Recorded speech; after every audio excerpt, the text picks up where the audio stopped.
नमस्कार, मी सुशील कुलकर्णी. आपण पाहताय अनालायझर. आणि आज डॉक्टर उदय निरुळकरांसोबतच्या ट्रीटमेंटचा आजचा आपला तिसरा दिवस आहे, जी आपण ट्रीटमेंट कायम ठेवतो आहोत. कारण डॉक्टरची ट्रीटमेंट नियमित घेतली पाहिजे, तरच आजार बरा होतो. आजचा आजार काय आहे, आजचं लक्षण काय आहे, ते आधी मी तुम्हाला सांगतो आणि मग डॉक्टर निरुळकरांच्याकडे आपण जाऊया की आजच्या गोळ्या काय आहेत तुमच्या त्या विचारायला. आपला सगळ्यात मोठा प्रॉब्लेम काय झालाय माहित आहे की देशामध्ये एक पार्टी नव्याने आली आहे आणि त्या पार्टीचं नाव आहे कॉकरोच पार्टी, म्हणजे झुरळ पार्टी.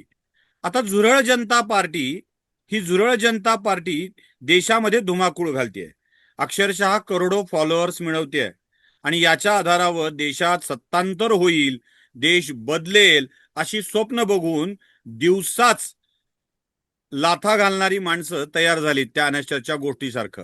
म्हणजे आपल्याच वस्तूवर लाथ मारायची आणि आपल्याच सगळ्या गोष्टी फोडायच्या, असं सुरू झालंय. पण तरीही काही लोकांच्या मनामध्ये एक भय आहे. ही झुरळ पार्टी नेमकं काय करणार आहे, कशी आहे, काय होत आहे, आणि ही पार्टी खरंच असा काही बदल घडवणार आहे का? डॉक्टर उदय निरुडकर सरांचं स्वागत करतो. सर नमस्कार. पुन्हा एकदा आपलं नमस्कार. सहर्ष स्वागत. आणि पहिला नमस्कार. प्रश्न, ही झुरळांची पार्टी आमच्याच घरात राहणं अवघड करणार आहे का? ही पार्टी काय भवितव्य ठेवून आहे? आजपर्यंत फुलाच्या नावाने म्हणजे कमळ वगैरे असे पक्ष निघाले होते. एखाद्या वस्तूच्या म्हणजे नांगर वगैरे असे पक्ष निघाले होते किंवा शिट्टी, झाडू असे पक्ष निघाले होते. चिन्ह अगदी चिन्ह. रेल्वे इंजिनचा सुद्धा पक्ष निघाला होता. पण तुम्हाला मी सांगतो, झुरळ हे चिन्ह आणि झुरळ नावाचा पक्ष हा मी माझ्या आयुष्यात जगात पहिल्यांदा पाहिलाय. सर्वप्रथम मी त्यांचं अभिनंदन करतो की इतकं अभिनव नाव त्यांनी स्वीकारलंय त्यांच्या पक्षाला आणि इतकं अभिनव चिन्ह झुरळ त्यांनी घेतलेलं आहे. कारण झुरळ सर्वत्र असतं. अशी एखादी 5 स्टार हॉटेलमध्ये पण असतं, गरिबाच्या झोपडीत पण असतं, श्रीमंताच्या महालात पण असतं आणि 1 BHK फ्लॅटमध्ये असतं. आणि शहरात झुरळ अगदी ड्रेनेजमध्ये पण तुम्हाला सांगतो मी असतात. त्यामुळे हा पक्ष कुठे नाही, तर हा पक्ष सर्वत्र आहे. बरं, झुरळ प्रलय काळातही टिकतं, म्हणजे डायनासॉर मरतो पण झुरळ टिकतं. त्यामुळे हा पक्ष अबाधित राहणार आहे याच्याविषयी माझ्या मनामध्ये काही शंका नाही. आता एक प्रॉब्लेम आहे, तो प्रॉब्लेम कसा सॉल्व्ह करायचा हे मला कळत नाही. आणि तो म्हणजे एकेका म्हणजे कधी कुटुंबावर जर एखादा वाईट प्रसंग आला तर धीराने ताकदीनं उभं राहणारी महिला जी असते ना, ती महिला झुरळ पाहिली की तिला किळस येते आणि ती महिला त्या झुरळाला पाहून दूर पळते. आता तुम्हाला पाहून जर महिला दूर पळत असतील तर महिला आरक्षणानंतर तुम्ही तुमचे उमेदवार आणणार कुठून, असा एक प्रश्न मला त्या झुरळ पार्टीला पडलेला आहे. पण तरी देखील तुम्हाला सांगतो, पदार्पणातच इतकी दमदार कामगिरी करणारे जे पक्ष असतात ना, खरंच मला त्यांचं कौतुक वाटतं. कारण त्यांची कौतुक करायची तेवढी एकच संधी आम्हाला मिळते. त्याच्यानंतर काही त्यांचं फार कौतुक आम्हाला करता येत नाही. कारण 13 आमदार आल्यानंतर पुढे पक्षाचे काय म्हणू आपण, एक हाती सत्ता, एक हाती सत्ता ते बिनहाती सत्तावर जातं. ते ते ते मग तसं होतं. आणि आता आताची परिस्थिती अशी आहे की त्यांची वाढ एवढी जबरदस्त तुम्हाला झाली सांगतो मी मी ना रोज त्यांना फॉलो करत होतो. आणि बघा, 16 तारखेला 16 मेला साधारणतः 0 ते काही हजार एवढी त्यांची प्रगती होती. 17 तारखेला त्यांच्याकडे 5 लाख, म्हणजे एका दिवसात 5 लाख त्यांचे सदस्य झाले. 18 तारखेला 15 लाख वाढले त्याच्यात आणि 20 लाख झाले. 20 तारखेला त्या 20 लाखाचे 1 कोटी झाले आणि 21 मेला 1.5 कोटी पर्यंत गेले. म्हणजे हे इतकं तुम्हाला सांगतो मनोहारी आहे. म्हणजे हे इतकं मोठं घडतंय माहितीये का? म्हणजे ह्याच्यातून भाजपनी, काँग्रेसनी सुद्धा शिकणार काय? कारण काँग्रेसकडे आता, भाजपकडे आता 8.7 मिलियन काहीतरी त्यांचे हे आहेत. त्याच्यानंतर काँग्रेसचे 13.3 मिलियन आहेत. आपचे 1.1 मिलियन आहेत. आणि ही जी झुरळ पार्टी आहे, त्यांच्याकडे 15.5 मिलियन आहे. आणि यांना कोण कोण एन्डॉर्स करते? मनीष सिसोदिया एन्डॉर्स करतायत. त्याच्यानंतर काँग्रेसच्या काही लोकांनी त्यांना तृणमूलचे लोक करतायत. तृणमूलचे लोक त्यांना एन्डॉर्स करतायत. आणि या सगळ्याचा लगेच एक आंतरराष्ट्रीय पट उभा राहतोय. म्हणजे तमिळनाडूच्या विजय जोसेफ पासून ते अगदी पार ममदानींपर्यंत, हंगेरी पासून ते असे सगळे दाखले दिले जात आहेत. पदार्पणातच असं सूर्याला गिळण्याचं काम जो पक्ष करतो ना, तुम्हाला सांगतो, त्याचं मला खूप कौतुक वाटतं. आणि त्यांनी असंच सूर्याला गिळण्याचं काम केलं पाहिजे. कारण नंतर रात्र होईल आणि रात्रीच्या नंतर तो पक्ष जर दिसला नाही तर पंचायत व्हायची. त्यामुळे त्यांचं कौतुक न केल्याचं दुःख आम्हाला होऊ नये. म्हणून मी आत्ताच त्यांचं प्रचंड कौतुक करतो. आणि ते जे आणि हे सगळं करणारा एक मराठी माणूस आहे, म्हणजे त्याचा तर आम्हाला गर्वानं अभिमान. तुम्हाला सांगतो, 58 इंच छाती, 56 कशाला, 58 इंच करूया आपण त्याच्याकरता. त्याचं भयंकर कौतुक मला केलं पाहिजे की त्यांनी इतका अभिनव कल्पना काढली आणि एका घरात बॉस्टनमध्ये एका कोपऱ्यात बसून, त्या नदीचा किनारा आहे बॉस्टनला, ज्या विद्यापीठात ते शिकतात, तिथे बसून त्यांना नदी किनारी हा साक्षात्कार झालेला आहे. आणि त्यांनी भारतामध्ये असा चमत्कार घडवलेला आहे. खरं तर त्यांना प्रायव्हेट प्लेन वगैरे पाठवून इकडे बोलावून घेतलं पाहिजे आणि त्यांचं कौतुक केलं पाहिजे आणि संपूर्ण विमानभर त्यांच्या स्वागतासाठी झुरळच पाठवली पाहिजेत, अशी एक इथे सूचना मला करावीशी वाटते. तुम्ही मगाशी म्हणालात काय काय म्हणजे झुरळभर विमानाची कल्पना, विमानभर झुरळाची कल्पना फार छान आहे, मस्त आहे. आपण त्यासाठी झुरळ गोळा करण्याची प्रक्रिया सुद्धा सुरू करायला पाहिजे. देशाच्या प्रत्येक त्यात झुरळाचा सहभाग त्यात झाला पाहिजे. तुम्ही मगाशी जन्मतःच सूर्याला गिळणारा असं म्हणालात की तो उडाला हनुमान आणि जन्मतः सूर्याला गिळायला निघाला. असे पराक्रमी पुरुष फार विरळ असतात. एकच हनुमान सापडला होता. माझा प्रश्न असा आहे सर की हा हनुमान म्हणजे हा झुरळ हनुमान, झुरळ्या मारुती असं आपण त्याला म्हणूया, आपल्याकडे पुण्यात अशी नावं असतात. तो झुरळ्या मारुती जेव्हा जन्मतः उड्डाण गिळायला, तेव्हा तो नेमका सूर्याला गिळतोय की सूर्याच्या पिल्लाला गिळतोय? कारण याचा लढा भाजपशी आहे बघा. आणि सपोर्ट कोण करताय तर आपली पार्टी मूर्ख आहे असं सांगून मनीष सिसोदिया. सपोर्ट कोण करताय तर आपली पार्टी चुतियाप्पा आहे असं सांगून तृणमूलचे नेते. म्हणजे आणि आम आदमी पार्टी, तृणमूल काँग्रेस किंवा काँग्रेसचे काही जण आपल्याकडे वागडी की दुनिया, मराठी सिरियल होती, हिंदी सिरियल होती एक वागडी की दुनिया नावाची, दिवसा स्वप्न बघणाऱ्या माणसाची. तर ती वागडी की दुनिया अशी सगळी ज्या पक्षाला ग्रेट म्हणतायत आणि ती या छोट्या छोट्या पक्षालाच गिळणार आहे का? भाजपला गिळेल तेव्हा गिळेल, किती मोठा हा होईल त्याला गिळायला प्रश्न. पण तृणमूल, आम आदमी पार्टी, काँग्रेस, शरद पवार सगळेच मूर्खात निघतायत का याच्यामध्ये? मी तुम्हाला ना, माझ्याकडे एक इंटरेस्टिंग आकडेवारी आहे. ती आकडेवारी तुम्हाला मी एक तर पाठवतो, आपल्या प्रेक्षकांना ती दाखवा.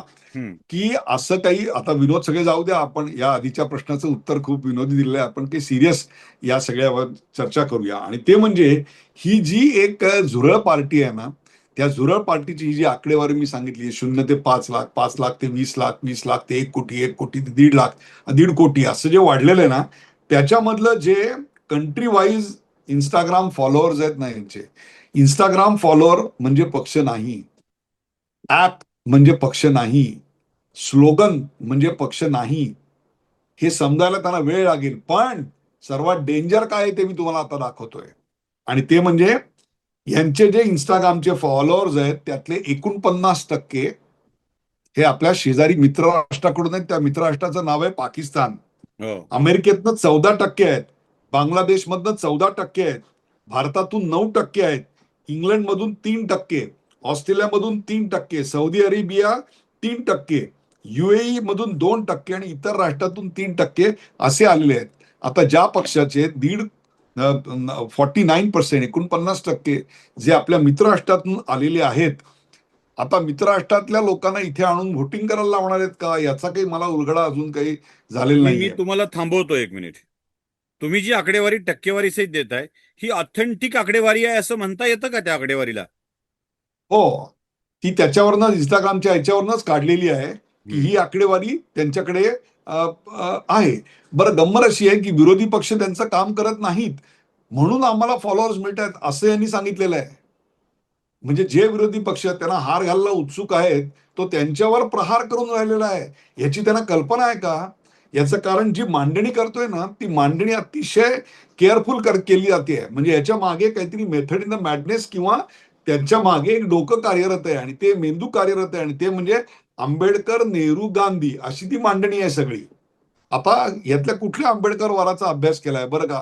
पुन्हा आंबेडकर आणि गांधी यांच्यामध्ये वाद होते, त्याबद्दल त्यांचं काय म्हणणं आहे? नेहरू आणि गांधी यांच्याबद्दल काय म्हणणं आहे? आणि गांधींचं कुठलं रूप त्यांना नेमकं आवडलेलं आहे, हे सगळं काही आता समोर येत नाही. परंतु आता माध्यमासमोर जी उत्तरं दिली जात आहेत ती अत्यंत, काय म्हणू आपण ज्याला, सराईत अशी, पढवलेली अशी वाटत आहेत. आणि एखाद्या पार्टीच्या स्थापनेचं कारण काय असेल तर माननीय सर्वोच्च न्यायालयाच्या सरन्यायाधीशांनी एक निरीक्षण नोंदवलं. त्या निरीक्षणाचा एक सोयीस्कर अर्थ काढला गेला तो सोयीस्कर अर्थ काढल्यानंतर त्याचं खंडन देखील माननीय सर्वोच्च न्यायालयाच्या सरन्यायाधीशांनी केलं. त्याच्यानंतर खरं तर हे प्रकरण तिथंच थांबायला हवं होतं, परंतु हे प्रकरण गाजवायचं असल्यामुळे ते अतिशय पद्धतशीररित्या 0 ते 20 लाख, 20 लाख ते 1 कोटी, 1 कोटी ते 1.5 कोटी असं ते वाढत सगळं गेलेलं आहे.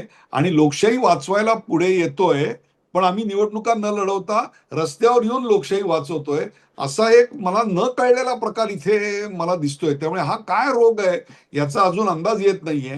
याचं कारण, तुम्हाला लोकशाही वाचवायची आहे म्हणजे आपल्याकडे लोकशाही वाचवायची आहे असं म्हणणाऱ्यांनी कन्याकुमारी पासून काश्मीर पर्यंत आपल्याकडे पदयात्रा पण काढलेल्या होत्या.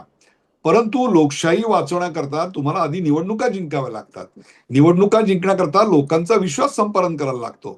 विश्वास संपादन करण्याकरता तशी विचारशैली असावी लागते, तशी जीवनशैली असावी लागते आणि तसं रोजच्या वागण्यात दिसावं लागतं. तुमची विश्वासार्हता आली तर लोक तुम्हाला मत देतात आणि अँटी इन्कम्बन्सीचा फायदा तुम्हाला होऊ शकतो. अँटी इन्कम्बन्सी आता नाहीये असं मी म्हणत नाहीये, ती आहे, पण त्याचा फायदा घ्यायला तुम्ही सक्षम आहात का, हा आमचा प्रश्न आहे. आणि तुम्ही संपूर्ण लोकशाही व्यवस्थेचं विद्रुपीकरण करताय आणि ती लोकशाही कशी कुचकामी आहे सांगताय आणि तीच लोकशाही वाचवण्याकरता आम्ही पुढे आलोय असं म्हणताय. आणि दुर्दैव असं असतं सुशील, की एखादी मुवमेंट अशी चालू होते ना, तेव्हा त्याला एक नेता असणं गरजेचं असतं. परंतु अशा अनेक मुवमेंटमध्ये आपण पाहतो ज्यांचं नेतृत्व कोणाकडे हे कळत नाही. शाहीन बागेचं नेतृत्व कोणाकडे होतं हे आम्हाला कळत नाही. ट्रॅक्टर घेऊन मोर्चा घाललेले शेतकरी जे होते त्यांचं नेतृत्व कोण हे आम्हाला शेवटपर्यंत कळत नाही. 26 जानेवारीला दुपारी आम्हाला ते कळलं. हजारो ट्रॅक्टर दिल्लीत घुसले किसान आंदोलनाच्या नावाखाली आणि किसानांचे 3 कायदे मागे घ्यायचेत म्हणून. पण त्यांनी केलं पवित्र कर्तव्य काय केलं, तर भारताचा तिरंगा ज्याच्याकरता हजारो आमच्या सैनिकांनी शहीदी स्वीकारली, तो तिरंगा तुम्ही काढून फेकून दिलात आणि तिकडे खलिस्तानचा झेंडा लावून खलिस्तान जिंदाबाद या घोषणा दिल्यात. आज हे त्याचे स्पॉन्सरच होते असं मग आता पुढे येत आहे. त्यामुळे ह्याचे नेमके स्पॉन्सर्स कोण आहेत ते आमच्या समोर येणं गरजेचं आहे. आणि असं ऍप करून माकड बनेल माहितीये का, एप एप बनेल, एप ऍप बनून पक्ष काढता आले असते तर वर्षानुवर्ष घरोघर जाऊन शेकडो कार्यक्रम करून रक्त घाम अश्रू गाळून जे राजकीय पक्ष उभे करतात, मग त्यात कम्युनिस्टही आहेत, काँग्रेसही आहे, भारतीय जनता पक्ष पण आहे, या प्रत्येक पक्षाच्या कार्यकर्त्यांनी त्यांच्या त्यांच्या वकुबानुसार प्रयत्न केलेलेच आहेत. ते काही यशस्वी ठरले, काही आता यशस्वी ठरत नाहीयेत. पण केवळ सोशल मीडियाच्या आधारावर आपण समाजामध्ये काहीतरी क्रांती घडवू शकतो हे आत्ता अनेक ठिकाणी होत आहे. हे होत नाही असं नाहीये, हे होत आहे. आणि सुशीलजी, हे सर्वात मोठं डेंजर आहे. दिस इज गोइंग टू बी, म्हणजे गळ्याला फास लागणं एखाद्या देशाला म्हणतो ना, त्या पातळीवर हे जाऊ शकतं. हे आपण नेपाळमध्ये पाहिलेलं आहे. आता अर्जेंटिनामध्ये हेच घडलं तुम्हाला सांगतो. अर्जेंटिनामध्ये 6 लाख तरुण रस्त्यावर आणले गेले आणि ते कशावरून, सोशल मीडियाच्या चॅलेंजवरनं आणले गेले. थायलंडमध्ये 2020 ते 2021ला हेच घडलं. युरोपातल्या अनेक देशात काटकसरीनं राहा असा सल्ला दिला. त्याच्यानंतर 2011-12ची तुम्हाला गोष्ट सांगतो, त्या काळात मी तिकडे होतो. 2011-12मध्ये काटकसरीनं राहा सांगितल्यानंतर तिकडे फार मोठ्या प्रमाणावर तरुणांना रस्त्यावर उतरवलं गेलं. आणि या सगळ्याची माध्यम कुठलं वापरलं गेलं, तर ते माध्यम आहे सोशल मीडिया. आणि या सोशल मीडियातून भडकावणं फार सोपं असतं, कारण तो तुम्ही वैयक्तिक अनुभव घेता, मग तो तुम्हाला स्वतः अनुभव घेतला असं एक वाटायला लागतं. त्यामुळे जे कोणी आळशी असतील त्यांनी याचे सदस्य व्हावे असं आवाहन केलेलं आहे. मला आश्चर्य वाटते, या देशातल्या 1 कोटी 20 लाख लोकांनी आम्ही आळशी आहोत असं जाहीर केलंय. बेरोजगार त्यांनी जाहीर केलं असेल तर त्यात एक वेळ त्यांचा मी दोष मानणार नाही, की बाबा हा व्यवस्थेचा पण दोष आहे, की बाबा तुम्ही बेरोजगार आहात, तुम्हाला नोकरी मिळाली पाहिजे, तुम्ही सुशिक्षित आहात, अर्धशिक्षित आहात किंवा शिक्षित नाही आहात, तुम्हाला काहीतरी हाताला काम मिळालं पाहिजे आणि ते सरकारचं काम आहे. परंतु तुम्ही आळशी आहात याची कबुली आहे, कारण आळशी असलेल्याच तिथे प्रवेश मिळणार आहे. म्हणजे खिल्ली उडवण्याकरता चालू केलेली गोष्ट आपल्याकडे सत्तेची किल्ली उघडण्याकरता वापरली जाते आहे, सत्तेचं कुलूप उघडण्याकरता किल्ली म्हणून वापरली जाते. हे अत्यंत डेंजरस आहे, तुम्हाला मी सांगतो. आणि म्हणून याची गंभीर दखल घेतली गेली पाहिजे. अर्ध्या अळकुंडानं पिवळे झालेले निर्भयंभर आहेत ना, गावभर पसरलेले, हे निर्भयंभर याच्यामध्ये एका राज्यक्रांतीची बीजं बघतायत, तुम्हाला मी सांगतो. याच्यासारखं दुसरं हास्यास्पद काही नाही. राज्यक्रांतीची बीजे आपण बघितली म्हणतोय, आणि मला एक गोष्ट सारखी दिसते की एक जर्मन शेफर्ड जर्मनीतून भुंकतो. आता हा अजून कुठल्या तरी एका बोस्टन शहरातून ते आंदोलन चालू आहे. ही सगळी माणसं बाहेरून का बोलतात? म्हणजे संग्राम पाटील सुद्धा बाहेरून बोलतात. ही सगळी माणसं बाहेरून का बोलतात? यांना बाहेरून आपण सुरक्षितरित्या इथे वातावरण पेटवू असं वाटतं. असं वाटतं याचं कारण अशा प्रकारचे प्रयत्न बांगलादेशमध्ये बाहेरून चिथावणी देण्याचे झाले. अशा प्रकारचे प्रयत्न नेपाळमध्ये पण झाले. अशा प्रकारचे प्रयत्न इतर अनेक राष्ट्रात झाले आणि हेच ते डीप स्टेटचं एखाद्या राष्ट्रामध्ये काय म्हणू ज्याला आपण असंतोष हस्तक्षेप पसरवणं. करणं, हा, असंतोष पसरवणे. असंतोष पसरवणं आणि तो असंतोष म्हणजे त्या असंतोषाचा कंटेंट तयार करायचा. आत्ताच मी तुम्हाला सांगतो, मी बांद्र्याच्या इथली जी गरीब नगरची झोपडपट्टी आणि सगळी इलिगल गोष्टी हलवल्या गेल्या त्याची दृश्य पाहत होतो टीव्हीवर, आणि मला पटकन तिथे दिसलं की एक मला वाटतं अनधिकृत मशीद होती. ती मशीद तिथून हटवली गेली. त्याची दृश्य अशा रीतीनं चित्रित केली गेली होती की बघा, आता सुवेंदू अधिकारींचं सरकार आल्यानंतर पश्चिम बंगालमध्ये मशिदी हटवल्या जातात, असं वापरायला योग्य मटेरियल अशी ती केली गेलेली होती. आणि हा असंतोषाचा content is nothing else but internet politics. आणि हेच ते ऍप तयार करायचं आणि माणसाची माकडं बनायची. म्हणजे राजकीय कल्चर नाही उभं करायचं, तर मीम तयार करून त्या मीमचं कल्चर उभं करायचं आणि त्या मीम मधून एक पॉप्युलॅरिटी घ्यायची. आणि पॉप्युलॅरिटी कशावरनं मोजणार? तर तुम्हाला किती फॉलोअर्स आहेत त्याच्यावर मोजणार. किती फॉलोअर्स आहेत तुम्हाला सांगतो. मध्यंतरी एका पत्रकार महिलेची आजी गेली, तर तिने फेसबुकवर टाकलं, जवळ राहत होती म्हणून मी सांत्वनेला गेलो. ती म्हणली, सर तुम्हाला कसं कळलं? म्हटलं, तुम्ही फेसबुकवर लिहिलं मॅडम म्हणून मला कळलं. ती म्हणली, बघा ना सर, तासाभरात 200 लोकांनी लाईक केलंय. आजी अरे गेल्या. लाईक केलं म्हणजे चांगलं झालं असं लिहिलंय त्यांनी, अंगठे दाखवलेत. आणि हे सुद्धा लोकांना याचा आनंद होतोय, तुम्हाला मी सांगतो. आजकाल काय माहितीये का, कोण कोणाला किती लाईक करतं याच्यावर पॉप्युलरिटी ठरते. कोल्हापुरात कुस्तीचा आखाडा चालू होता. त्यात सुकडा पैलवान होता आणि तगडा पैलवान होता. सुकड्या पैलवानाचा पट काढला, तो क्षणार्धात तगड्या पैलवानासमोर उतराणा पाडला, पाठ जमिनीला टेकली आणि तो मेलो मेलो म्हणून हरला. पंच वर आले, त्यांनी दोघांचे हात हातात धरले. आता जो डाव्या हाताला तगडा पैलवान होता त्याचा हात वर जाईल असं वाटलं, बघतो तर सुकड्या पैलवानाचा त्यांनी हात वर केला आणि जिंकला जाहीर केलं. अहो म्हटलं, हे असं काय, तो तर हरला होता. ते म्हणजे हरला ठीक आहे, पण लाईक त्याला जास्त आहेत. आपल्याकडे गल्लीत विचारत नाही कुत्र आणि फेसबुकला 5,000 मित्र, अशी अवस्था आहे आता. आणि हा जो भिरभिरणारा नेटवरचा समाज आहे ना, आजकाल राजकीय पक्षांमध्ये कार्यकर्त्यांपेक्षा ट्रोल आर्मीला जास्त महत्व आलेलं आहे. हे दुर्दैव आहे आपल्याकडे. या देशातले 1,20,00,000 लोक आळशी आहेत, याची तरुणांना लाज वाटायला पाहिजे. परंतु ते आम्हाला काही वाटत नाही. बालेन शहाचा प्रयोग यशस्वी झालाय नेपाळमध्ये. मग नेपाळ सारख्या राज्यात जो प्रयोग यशस्वी झालाय तो भारतात होईल अशी शक्यता आहे की काही त्यात प्रॉब्लेम वाटतो तुम्हाला?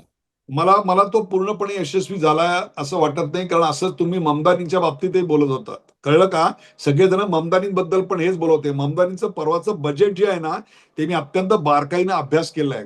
त्याच्यावर एक वेगळा आपण ममदानी अँड हिट्स बजेट याच्यावर वेगळं बोलू. जर न्यूयॉर्क स्टेटमध्ये, म्हणजे ते न्यूयॉर्क शहराचे महापौर आहेत, न्यूयॉर्क स्टेटमध्ये त्यांच्याच विचारांचं सरकार जर नसतं ना, तर मी तुम्हाला सांगतो त्यांना हे बजेट सादर करता आलं असतं का, मला सांगा. आज त्यांनी जी जी सगळी आश्वासनं दिली होती ती पुरी करताना त्यांची काय दमछाक झालेली आहे आणि काय काय घडलेलं आहे तिकडे, याच्यावर वेगळा कार्यक्रम होईल. परंतु ममदानी दूरचे राहिले. आपल्याकडे आपचं काय झालं मला सांगा ना. पंजाबमध्ये तुम्ही भरमसाठ आश्वासनं दिली, हे फ्री ते फ्री, ज्याच्यावर सुप्रीम कोर्टाने त्या रेवडी कल्चरवर टीका टिप्पणी केलेली आहे. आज पंजाबची आर्थिक अवस्था काय झाली तीच तुम्हाला मी सांगतो. आज लिहून घ्या, आजची तारीख आहे 22 मे. 22 मे 2026.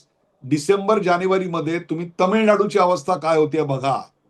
तमिळनाडूमध्ये जी विजय जोसेफ यांनी आश्वासनं दिलेली आहेत, एक तर राजकीय कुठलाही अनुभव नाही. पहिल्या 5 पैकी 3 का 4 निर्णय त्यांना परत घ्यावे लागले, कारण ते बॅकफायर झाले. आणि त्यांनी जी आश्वासनं दिलेली आहेत, 8 ग्रॅम सोनं मुलगी जन्माला आली, काय 10 लाख रुपये तुम्हाला हायर एज्युकेशनसाठी देणार, या सगळ्या फ्रीबीजवर तुम्हाला सांगतो तमिळनाडूच्या मध्ये आता एवढा पैसा नाही उभा राहणार आहे. आणि त्याच्यामुळे त्या राज्याची एक पिछेहाटच आपल्याला होताना आता दिसणार आहे. You have to be very practical and pragmatic. निवडणुकीचा ज्वर ओसरल्यानंतर खरे आकडे समोर आले की तुम्हाला घोषणा देणारा नेता नको असतो, तर एक कुशल आणि कठोर प्रशासक हवा असतो. आणि हे जे आता करतायत ना, त्याच्यात त्याच्यात त्या तमिळनाडूचं भलं नाही, पंजाबचंही भलं नाहीये. तीच अवस्था इकडे येणार आहे. कशाचा कशाला पत्ता नाही, कुठला विचारसरणी नाही. कोण 3 नावं इतिहासातली जवळ जोडायची, कोण आंबेडकर घ्या, कुणी गोविंद घ्या, कुणी गोपाळ घ्या, कुणी आणखीन काय घ्या, तसं कुणी आंबेडकर घ्या, कुणी नेहरू घ्या आणि कुणी गांधी घ्या. हे जे 1,20,00,000 लोक त्यांच्याकडे जमलेत, त्याच्यापैकी पाकिस्तान मधल्या लोकांनी किती लोकांचा अभ्यास केलाय तुम्हाला मी सांगतो. तुम्हाला सांगतो हे एक फार मोठं षडयंत्र आहे. तुम्ही एखाद्या देशाला पंगू करण्याकरता आता तुम्हाला विमानाने बॉम्ब टाकून हल्ला करायची गरज नाहीये. सोशल मीडियाच्या माध्यमातून तिकडे तुम्ही नॅरेटिव्ह पसरवा, तथ्य पसरवा, जात पात धर्म पंथ याच्यात त्यांच्यात विभागणी करा. आपल्या देशाच्या सन्मान चिन्हांबद्दल त्यांच्या मनामध्ये तुच्छता भाव निर्माण करा. त्यातल्या नेतृत्वाला तुम्ही दानवीकरण करा. टाइम्सच्या मुखपृष्ठावर आमच्या सर्वोच्च नेत्याचं हिटलर सारखा चेहरा दाखवलेला होता. दानवीकरण करा, सन्मान चिन्ह नष्ट करा, आणि त्याच्यानंतर जे देशामध्ये छोटे छोटे असंतोष येतील ते असंतोष मोठे करा. म्हणजे शनी शिंगणापूरमध्ये चौथऱ्यावर महिलांना प्रवेश नाही याची बातमी बीबीसी पासून सगळीकडे येते, पार चायना टाइम्स पर्यंत येते. पण त्याच शनी शिंगणापूरमध्ये कुठल्याही दरवाजाला कडी कोयंडा नाहीये, दरवाजेच नाही आहेत. हे कधी कुठे येत नाही, हे लोकांना माहितीच नाही. तुम्हाला मी अशी किती उदाहरणं देऊ. मी 2000 माझा ते माझा आपला एकच फक्त उदाहरण देतो. स्लम डॉग मिलियनियर पिक्चर होता, त्यावेळी मी जर्मनीमध्ये एका कॉन्फरन्समध्ये होतो, आणि भारत हे कसं इन्व्हेस्टमेंटचं डेस्टिनेशन आहे हे अगदी आम्ही सगळेजण रंगून सांगत होतो. तेव्हा काही लोकांनी ऑब्जेक्ट केलं. ते म्हणले तुमच्याकडे अल्पसंख्याकांना साधी क्विज कॉन्टेस्ट जिंकता येत नाही. मला संदर्भच कळला नाही. ते म्हणले तो पिक्चर निघालाय स्लम डॉग मिलेनियर, आणि त्याला ऑस्कर मिळालं. बघा कसं गाजवलेलं आहे प्रत्येक गोष्ट. त्याला स्लम डॉग मिळालेला, मला काही उत्तर माहित नव्हतं. मी तेव्हा पिक्चर पाहिला नव्हता. मी इकडे येऊन तो पिक्चर पाहिला, मग ती मूळ कादंबरी काढून पाहिली. आणि त्या मूळ कादंबरीमध्ये त्याचं तो जो लहान मुलगा आहे जो त्या स्लम डॉग मिलियनियर मध्ये कॉन्टेस्टला फायनलला येतो, त्याचं नाव राम आहे. आणि इकडे नाव काय केलं तुम्ही, तर जमाल मलिक केलं, आणि त्याला ऑस्कर मिळालं. लक्षात ठेवा हे कशाकरता केलं गेलेलं आहे. आणि म्हणून समाजामध्ये असे संभ्रम निर्माण करायचे. अल्पसंख्याकांवर अन्याय होतोय. पहिले काय पुरस्कार वापसी 14 साली, मग अल्पसंख्याकांवर अन्याय होतोय. आम्हाला इथे असुरक्षित वाटतंय. प्रत्येक दर 3-4 महिन्यांनी काही ना काहीतरी बखेडा उभा करायचा. तुमच्या मराठवाड्यात असेच बखेडे उभे केले जातीवरनं. तुम्हाला माहिती आहे त्यात सगळ्याचा इतिहास.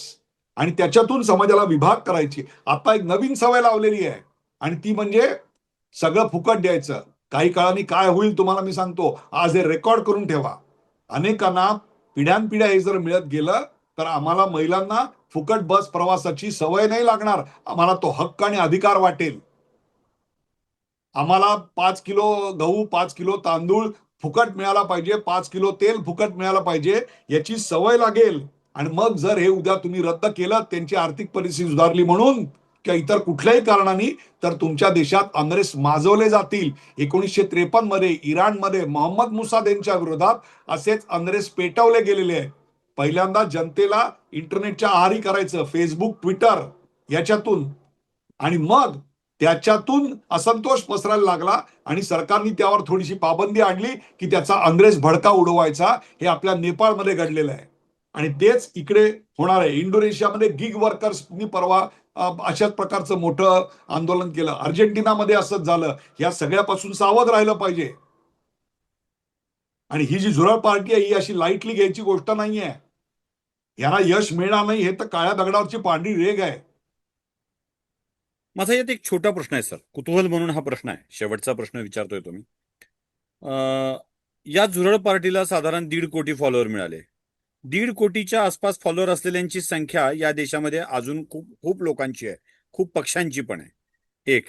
नंबर 2, आता आम्ही एक विषय बघतो की मी काय, तुम्ही काय, किंवा भाऊ तोरसेकर काय, किंवा अजून कोणी काय, या सगळ्यांच्या एकत्रित फॉलोअर्सची संख्या काढली तर ती कोटीतच जाईल, आणि अगदी एकत्रित नक्की. व्ह्यूजची संख्या काढली तर ती 150-200 कोटीपर्यंत जाईल. म्हणजे मी अगदी एकटा नक्की. 50 कोटी, भाऊ 60 कोटी असं अगदी केलं तर अगदी ती नक्की. अगदी 150-200 नक्की. कोटीपर्यंत ती व्ह्यूजची संख्या जाईल. असं असतानाही मीडियातून या असल्या भंपक गोष्टींना फार मोठं का केलं जातं? म्हणजे त्याच्या फॉलोअर वाढवण्याच्या कारणात, चर्चा वाढवण्याच्या कारणामध्ये ही मीडिया सुद्धा आहे.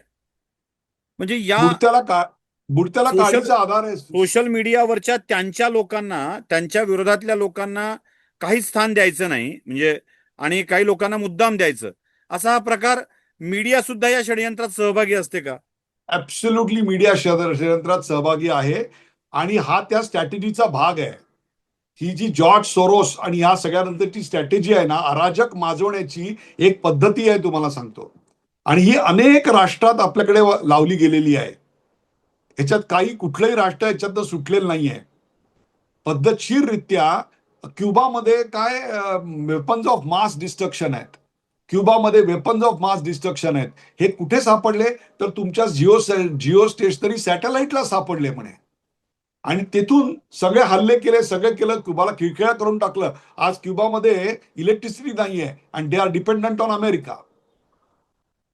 हे तुम्हाला सांगतो अत्यंत पद्धतशीररित्या केलं. तर 90च्या दशकामध्ये इथे प्रत्येक मुलगी आंतरराष्ट्रीय स्पर्धेमध्ये विश्वसुंदरी बनत होती. बरोबर आहे ना? आणि नंतर एकदम इथलं मार्केट, ब्युटी मार्केट 10,000 कोटीचं झालं आणि ते अॅन्युअल CAGR 20% वाढायला लागलं. इथल्यानं झिरो फिगर आणि हे ते सगळं त्याचा बोलबाला सगळा केला. त्याच्यानंतर मानुषी छिल्लर 2000 आत्ता काहीतरी 20-22ला असेल, तोपर्यंत एकही मुलगी विश्वसुंदरी नाही, सगळ्या चिल्लर निघाल्या का? हा, हे एक पद्धतशीररित्या आम्हाला खिळखिळ करायचं, म्हणजेच आमच्या सौंदर्याच्या कल्पना बदलायच्या, आमच्या ब्रेकफास्टच्या कल्पना बदलायच्या, आमच्या बर्थडेच्या कल्पना बदलायच्या. आज घराघरात हे ते कल्चरल इन्व्हेजन आहे. बर्थडेला सुद्धा आमच्याकडे केक कापायचा. आमच्या आजोबांनी कधी कापला नव्हता. मी केकला विरोध करत नाहीये, पण ओवाळणं बंद झालं आणि फुंकून दिवा विझवणं जे लक्षण आहे ते मात्र आपण चालू केलं. अशा मी तुम्हाला शेकडो गोष्टी सांगू शकतो. याचा अर्थ नाविन्याचा आणि आधुनिकतेचा मी स्वीकार करत नाही अशातला भाग नाहीये, परंतु त्याच्या नावाखाली तुम्ही नेमकं आमच्यावर काय लादताय? ते आमचं आहे का?